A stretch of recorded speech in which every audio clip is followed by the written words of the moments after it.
How's it going, everyone? Welcome back to another video. Today we have the Microsoft earning call for fiscal 2025 quarter one. We also have some updates regarding Call of Duty and how it actually did in regards to the whole kind of performance. You know, everyone was saying it's going to cannibalize everything, but it does seem like it has had extremely positive effects in regards to Game Pass as well as to overall sales, because apparently it didn't cannibalize anything. And despite the fact that Christopher Dring actually came out and said Call of Duty has been doing worse year on year, especially with Modern Warfare 3, which did worse than Modern Warfare 2 and yada yada yada, apparently that was all fabricated information, because as always he's only looking at boxed products when PC is full digital, so PC was completely excluded from that. You're looking at PlayStation, which is, you know, they're going digital as well. You're looking at Xbox, which is pretty much full digital now. 91% of their sales are all digital. So just looking at the, you know, the fact that he was only looking at physicals was just mind-numbingly stupid. And when he was called out for it, he didn't really like it, but at the same time, his data now is becoming less and less relevant if he's only going to look at physicals. But let's switch over and see exactly what's going on. So as you can see here, Tom Warren has listed it out quite nicely. You've got Windows OEM and devices revenue up by 2%. Now these are their biggest earners, of course, along with Azure, so that 2% is still going to be a big increase. You've got their gaming revenue, which is up by 43%. Xbox content and services revenue is up by 61%, and their Xbox hardware is down by 29%. This is year on year, by the way, and instead of it being like 45%, 50% down, it is starting to slow down as more and more people have been buying Xboxes. So the fact that that number has decreased is still a positive. But as we look ahead into other stuff, we've got a little bit more of a breakdown here. Gaming revenue is at 5.62 billion. That is a 43% increase year on year. For the content revenue and services, there's a 5.09 billion, which is a 61% year on year increase. Again, a lot of this is attributed to ABK. And I know a number of you are going to say, well, without ABK, you wouldn't be doing anything. But isn't that what a good investment actually is? Of course it is. That is literally the definition of a good investment. Now the hardware sales obviously were down, but at least it's slowing down. So we'll take that, you know, we'll take the positives where it comes. Gaming revenue plus 43% year on year, 43% from Activision. Trailing 12-month revenue now over 23 billion, highest ever. CNS plus 61% year on year with 53% from Activision. So, you know, this is content and services. So, you know, they've actually, Xbox has had now from, you know, before they were having a 1%, 2% content and services, they now sit at a healthy 8% increase. That's huge, right? This is huge. So for those people that are saying that Xbox, obviously Activision is bringing a hell of a lot more to the table, but they've clearly, you know, amplified their progress going forward. And we've got some slides here. Obviously the productivity and business side is going to be killing it for Microsoft, and this is really where, you know, the majority of the revenue that comes in from Microsoft is. It's these three pillars. Xbox is a small part of the business, and honestly, if they didn't buy ABK, they probably, you know, Microsoft would have probably supported them as they were previously, continuously all the way through, because it was such a small part. But with the purchase of ABK, they, you know, they need to start, you know, providing back. But as you can see here, these numbers are really healthy. You've got the Office 368 increased 13%, up 14% CC, driven by 365 Commercial Cloud of 15%, up 16%. And you can see these numbers are all increasing except for LinkedIn revenue, which increased by 10%, up 9%. So that actually increased as well. So overall, this is like really, really big increases, and Microsoft is actually doing better than they've ever done. You've got service products, you know, like the Azure Cloud, increased 23%, driven by Azure and other cloud service revenues, growth of 33%. This is up by 34% CC. You've got personal computing, Windows OEM devices increased by 2%. Xbox content service revenue increased by 61%, 53% is from Activision, 8% from Xbox, and search and news advertising revenue, excluding traffic acquisition, in costs increased 18%. Now this is partly due to the Microsoft rewards as well, but they have you doing a bunch of searches every day. You get rewarded with free points and free reward points, so you can get your stuff through the rewards, but they're also making revenue in return, so that is pretty, it's give and take. And there's another breakdown, from the search and news revenue. You've got the content and services, which was at 12% year on year, and you can see that it's increasing. It increased by 1%. They're doing relatively well. Total revenue grew 70% driven by 15 points of the net Activision acquisition. Gross margin dollars grew 16%, up 17%, with 12 points of the net impact from Activision acquisition. Gross margin percentage was relatively unchanged as improvement in gaming and search and news advertisement was offset by sales mix shift to those businesses. Operating expenses grew 49%, driven by 51 points from Activision acquisition, and operating income decreased by 4%. But as you can see, at the start of the fiscal year 1, they were at 11.28, and now they're at 13.18. That's a magnanimous increase. And this is just more information for the personal computing. Revenue increased from 1.9 billion or 17%. Xbox revenue increased by 1.7 billion or 43%, driven by growth in Xbox content and services. Xbox content and services revenue increased by 61%, driven by 53 points of net impact from Activision Blizzard acquisition. Xbox hardware revenue decreased to 29%, driven by lower volume of consoles sold. At this point, it's clear Microsoft is still trying to sell those consoles, and they did have a good buzz rush when the white console, the white Series X all digital came out in Japan especially. We saw loads of people picking it up. It was crazy how many people were posting that they were picking those up, which was really good to see that they're, having an impact over in Japan now. This might not be as big as an impact as they wanted, but it's definitely better than where they were.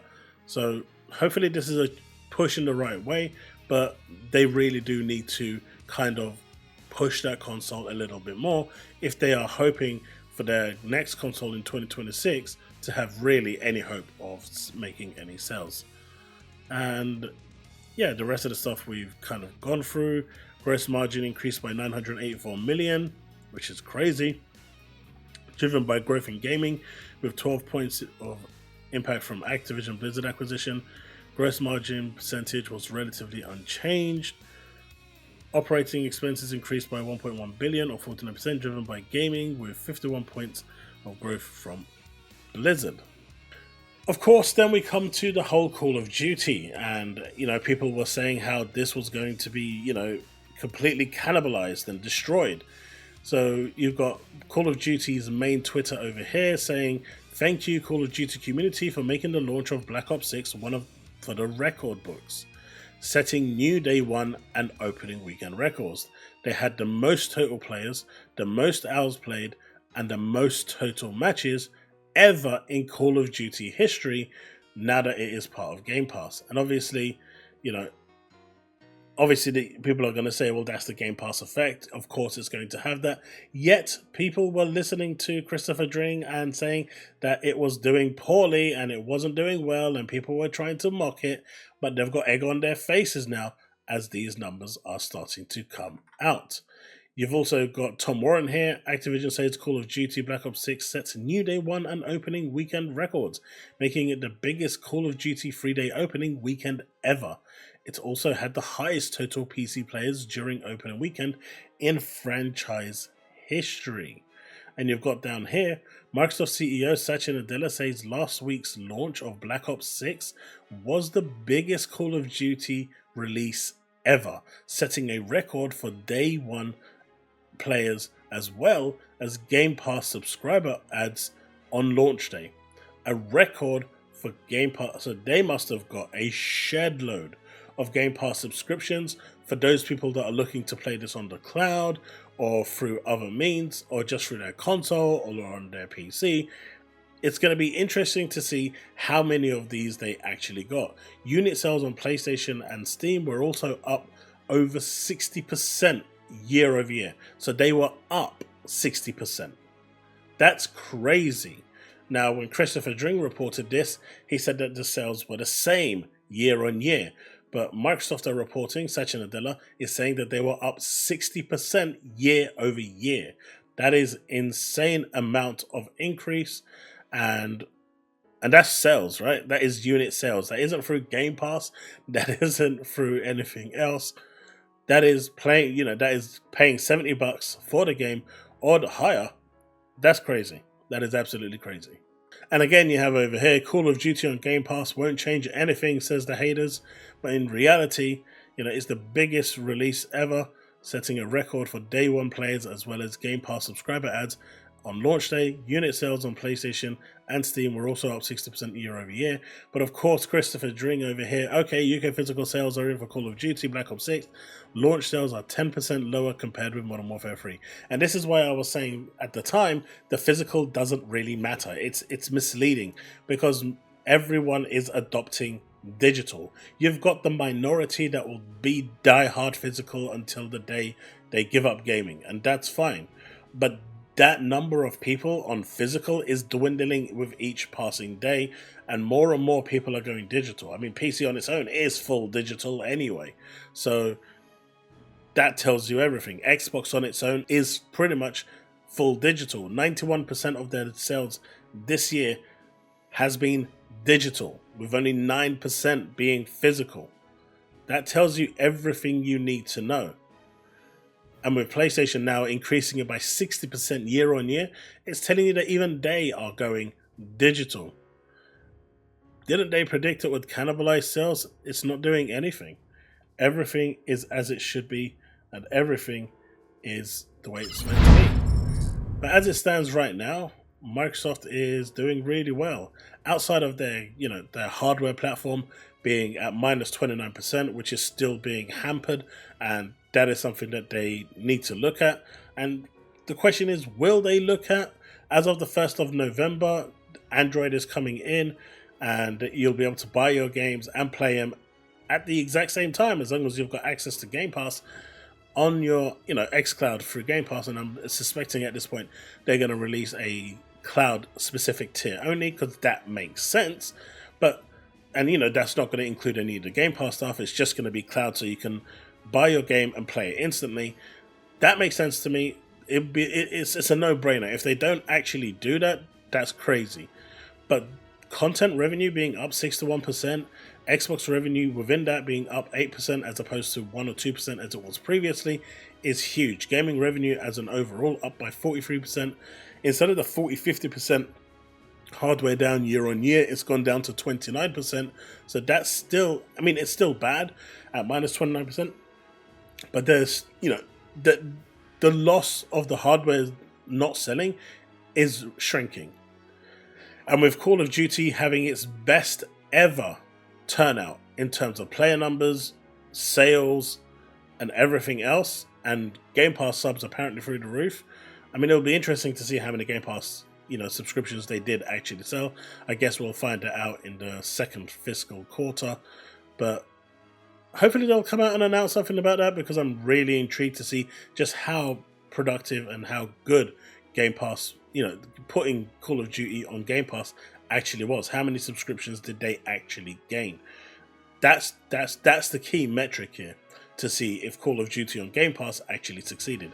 But with everything that's been going on right now and all the information that we have right now, total players, total hours, total matches, which are all the MAU stuff that you want, especially with them being so high, that means that the microtransactions are going to be through the roof. So they're making, bank on microtransactions as well, and that's where the content and services come in. The fact that they're 60% year over year on PC and PlayStation as well, it's clear that whatever Microsoft is doing is actually working, and they have kind of cracked the code and are now in a really, really profitable place. Does this mean that other games will go to PlayStation? Yes, they will. Does this mean the whole slate is going?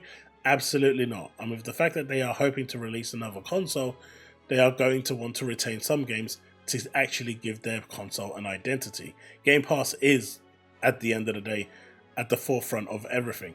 But if you want to sell your hardware, you kind of need to hold a few things back.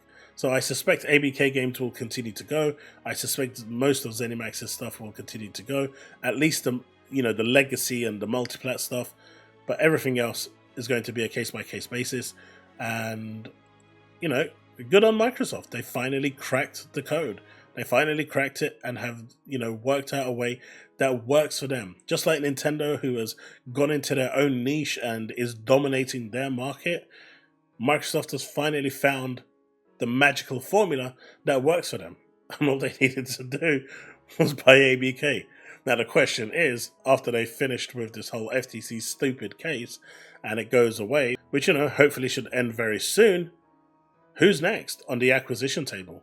Because Microsoft is not done as they look to improve the value of Game Pass so they can continue to sell it to more people. Well, folks, let me know in the comment section below what you think. Let's have that discussion, and I will see you in the next one. As always, remain legend.